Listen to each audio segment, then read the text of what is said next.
अस्सलाम वालेकुम वरहमतुल्लाहि वबरकातुहू।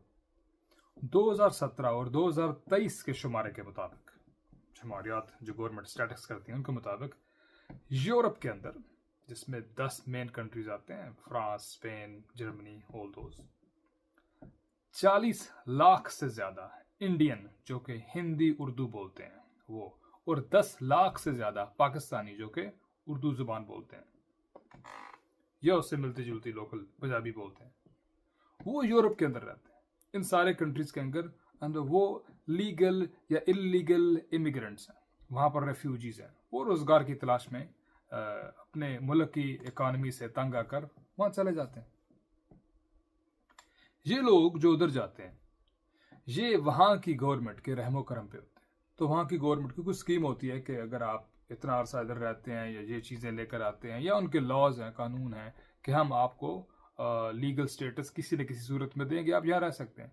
फिर जिन लोगों को कुछ लीगल स्टेटस मिल जाता है उनके पास ये मौके होते हैं, ये अपॉर्चुनिटी होती है कि वो वहाँ की लैंग्वेज सीख लें, वो वहाँ पर कोई कोर्स कर लें, ठीक है, वो वहाँ का लाइसेंस ले लें गाड़ी वगैरह चलाने के लिए, किसी स्कूल में जाके कोई एजुकेशन जो स्किल एजुकेशन होती है, ठीक है, जो हुनर सीखने वाली, वो ले लें, इस तरह की चीज़ें। अब होता क्या, पिछले एक बड़े अरसे से हमें बार बार यूरोप में रहने वाले, स्पेशली इटली और स्पेन में रहने वाले भाई और बाकी मुल्कों में रहने वाले भाई भी वो राब्ता करते हैं, कहते हैं यहाँ पर जो एसआई मिशनरीज हैं, जो एसआई अपनी तबलीग करने वाले लोग हैं, वो हमें जीने नहीं दे रहे। तो हमने पूछा क्या मसला है। वो कहते हैं वो हमें गलियों में मिल जाते हैं, वो हमें काम पे मिल जाते हैं, वो हम कहीं पर कोई चीज़ अप्लाई करने, जॉब ढूंढने जाते हैं, वहाँ मिल जाते हैं। उनको पता है हम सब कहाँ रहते हैं, रेफ्यूजीज कैंप्स में, उनको पता है, वो वहाँ पर आ जाते हैं। एक बार आए, 2 बार आए, 3 बार आए, फिर आते हैं, गली के कोने में खड़े रहते हैं। हम घर आते हैं तो हमारा एक 8 या 10 कमरों वाला एक जो घर होता है, या 12-15 कमरों वाला घर होता है, जो कैंप टाइप होता है, उसके लाउंज में बैठे होते हैं। आके हमें कहते हैं कि हम आपको अपनी किताब का दर्स देंगे, आप हमारा दर्स सुन लें, हमारी बात सुन लें। तो हम सुन लेते हैं, इट्स ओके। कोई भी मजहब आए, हिंदू आए, मुसलमान आए, सिख आए, ईसाई आए, यहूदी आए, तो हम एक बार सुन लेंगे, कोई इशू नहीं है, एक बार सुनने में कोई मसला नहीं है, कोई मजाका नहीं है। लेकिन वो दूसरे दिन फिर आ जाएंगे, हाँ भाई हमने आपकी बात सुन ली, अब आप हमें जाने दें, अगर हमें ज़रूरत हुई अपना कॉन्टैक्ट दे दें, हम आपसे रब्ता कर लेंगे। लेकिन ऐसा नहीं है। उन्होंने नाक में दम किया हुआ है। वो कहते हैं हमारा बाइबल कोर्स करो, हमारे किताब की तालीम लो, अब तुम्हारा जो कुरान है, जो हमारी जो किताब है, उसमें ईसा अलैहिस्सलाम का जिक्र है, उसमें इंजील का जिक्र है। तो वो इंजील किधर है? वो इंजील ये है। वो अपनी बाइबल उठा कर ले आते हैं, वो कहते हैं वो इंजील ये है ईसा अलैहिस्सलाम की। तो वो कहते हैं कि तुम इसको मानो, क्या तुम इसके बारे में जानते हो? फिर वो अजीब अजीब सवाल करते हैं, जन्नत किधर है तुम्हारे किताब कुरान के मुताबिक, जन्नत किधर है बताओ। अब एक सादा बेचारा आदमी जिसके पास एजुकेशन नहीं है, जिसने पढ़ा नहीं है, जिसने दीन को नहीं समझा, या वो आलम नहीं है, इवन वो आलम है तभी इस तरह के सवालात का किसी दीन से कोई लेना देना नहीं। जन्नत किधर है, जहन्नम का अल्लाह जानता, हमें इससे क्या लेना देना। हमें बताया गया है कि तुम अच्छे तरीके से, अमन वाले तरीके से अल्लाह के अहकामात पे अमल करो, अच्छी ज़िंदगी गुजारो, दूसरों को तंग मत करो, ठीक है, सही अकीदा अपनाओ, और इस दुनिया में रहो जितने तुम्हारे सांस हैं। फिर उसकी बेस पे तुम्हें जज किया जाएगा कि तुम जन्नत में जाते हो, जहन्नम में जाते हो। वो जज करने वाला भी अल्लाह, इंसान नहीं कर सकता, किसी इंसान का अख्तियार नहीं।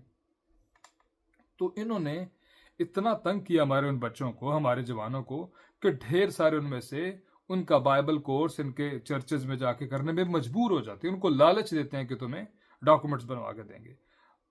खुदा शायद इस बात का, मुझे खुद लड़कों ने बताया कि भाई हमारे पास वो खुद आते हैं, हमारे पास जवान जवान लड़के लड़कियां भेजते हैं, ठीक है, हमें अट्रैक्ट करने के लिए कि हम उनकी बात सुनेंगे, और फिर वो हमें कहते हैं कि तुम हमारा कोर्स करो, ये लो किताब। 2 हफ्ते पहले मेरा दोस्त कहता है मुझे वो अपनी किताब देंगे, मैंने कहा चलो ठीक है, फिर किताब दे गए हैं। तो अब हम उस किताब का मुताला करते हैं, और उस किताब का मुताला करके उनको भी कुछ चीज़ें और गुजार करते हैं, आपको भी कुछ चीज़ें समझाते हैं, और उनके आगे सवालात रखते हैं कि आप ये चीज़ें जानने के बाद, वो एक मौसूफ जो बहुत एक्टिव है, सारे ही एक्टिव होते हैं, उनका नाम है जोनो, ठीक है, और लियो। तो जोनो साहब और लियो साहब, हम आपके सामने कुछ चीज़ें रखेंगे, होली बाइबल से और कुरान मजीद से। आप वो सुनकर इन हमारी वीडियोस के थ्रू हमें बताइएगा कि हम किस कुरान या किस बाइबल पे यकीन रखें, हम किस किताब को चुनें अपनी ज़िंदगी के अकायद के लिए, ईमान के लिए, अल्लाह की तरफ जाने का जो सही रास्ता है उसके लिए हम बाइबल को चुनें या हम कुरान को चुनें। ये आप हमें बताएंगे हमारी इन वीडियोस को देखने के बाद, ठीक है। तो इंशाल्लाह हम ये सिलसिला शुरू करते हैं। ये सेशंस होंगे, ये इसको कोर्स ले लें, इसको हम बगैर लड़ाई के, बगैर नफरत के, बगैर झगड़े के सादा सादा चीज़ें आपके सामने रखेंगे और आप उनको सुन के समझ जाएंगे कि आप जिस अकीदे पर हैं वो सही है या नहीं है, और जिस अकीदे की तरफ हमें वो दावत दे रहे हैं, हमें बुलाना चाह रहे हैं, वो सही है या नहीं है, और वो खुद भी सुन लेंगे। अगर उनके अंदर वाकई अल्लाह की मोहब्बत है, वो कहते हैं वी लव गॉड, ठीक है, अगर वाकई उनके अंदर खुदा की मोहब्बत है, अल्लाह के बंदे ईसा अलैहिस्सलाम की मोहब्बत है, तो फिर ये चीज़ें सुन के मैं इस बात पे यकीन करता हूं कि उनके अंदर कुछ ना कुछ ज़रूर हिलेगा, कुछ अंदर जाएगा, और अगर वाकई उनके अंदर ईमान और मोहब्बत है तो उनको फिर गौर करना चाहिए। हम मजबूर नहीं करते, हम उनको खींचते नहीं हैं, ला इकराह फी दीन, दीन में जबर नहीं है, ठीक है। हम उनको दावत देते हैं कि आप अपनी किताब का एक मरतबा फिर से मुताला कीजिए, ठीक है, और जब आप अपनी किताब का मुकम्मल मुताला कर लें उसके बाद हम आपको कुरान मजीद पेश करेंगे फ्री, बगैर किसी पैसे के। आप एक बार इसका भी मुताला कर लीजिए तो इंशाअल्लाह हक आपके सामने वाज़े हो जाएगा। फिर उसको अपनाना या उसको रिजेक्ट कर देना आपका अपना डिसीजन, आपकी अपनी मर्जी, वो आपका और अल्लाह का मामला है, हमारा उससे कुछ देना लेना नहीं। हमारे ज़िम्मे क्या है, सीधी और सही बात आप तक पहुँचा। और ये बात हम उर्दू में, पंजाबी में, हिंदी में क्यों कर रहे हैं, उसकी वजह सबसे बड़ी ये है कि हमारे जो सब कॉन्टिनेंट के लोग उधर यूरोप में जो काम कर रहे हैं उनको तबलीग करने के लिए, खालसतन उनको तबलीग करने के लिए वहाँ के जो नेटिव हैं, जेहोवाज विटनेस वाले या जो क्रिश्चियंस हैं, वो हमारी ज़ुबान उर्दू और पंजाबी सीखते हैं। और मेरे दोस्त बताते हैं कि हमसे भी ज़्यादा अच्छी तलफ़्फ़ुज़ है उनका उर्दू और पंजाबी का, और ऐसे बात करते हैं जैसे हमारे नेटिव हैं, हमारी आबाई ज़बान बोल रहे। तो वो कहता है, मैंने उनसे पूछा कि तुमने ये ज़ुबान क्यों सीखी, तो कहता है कि तबलीग करने के, मुसलमानों को अपनी किताब बताने के लिए, और जो वो बाइबल उनको दे करके वो भी उर्दू ज़ुबान में थी, ठीक है। तो इसलिए हम उन सारे अपने मोहतरम भाइयों को जो अपनी किताबें लेकर हमारे बच्चों के पास आते हैं, ठीक है, हमसे भी बात कर लें।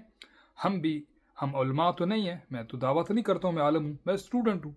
तो मेरे जैसे एक स्टूडेंट से बात करने के लिए किसी दिन अगर आपको मौका मिले और आप तक ये वीडियो पहुँचे तो प्लीज़ एक सेशन ऑर्गेनाइज करें। मैं चाहूँगा कि मैं आपके पास आऊँ किसी पब्लिक हॉल के अंदर, ठीक है, किसी पब्लिक हॉल के अंदर, किसी बड़ी जगह के अंदर, किसी चर्च के अंदर, किसी जगह जहाँ पर हज़ारों लोग इकट्ठे हों, मुसलमान भी और हमारे ईसाई बहन भाई भी, और हम कुछ टॉपिक डिस्कस करें। 2 दिन, 3 दिन, 4 दिन, 3-3, 4-4 घंटे बैठ कर डिस्कस करें और इन सवालों के जवाब डायरेक्ट आपसे लें, आप हमसे लें, ताकि हमारे अवाम को पता चले कि उन्होंने किस रास्ते को चूज़ करना है। जैसे आप हमारे मुसलमान बहन भाइयों बच्चों के पास आते हैं और उनको अपनी किताब देते हैं, हम चाहते हैं कि हम सब अवाम के सामने दोनों चीज़ें रखें, उनका मवाजना करें, जैसे कि हम इन वीडियोज़ में करने जा रहे हैं इंशाल्लाह। तो हम फेस टू फेस भी मिलना चाहेंगे, तो इसलिए हम इस ज़बान में इसमें बात कर रहे हैं। तो इंशाल्लाह इस सिलसिले को शुरू करते हैं। अस्सलाम वालेकुम व रहमतुल्लाहि व बरकातुहू।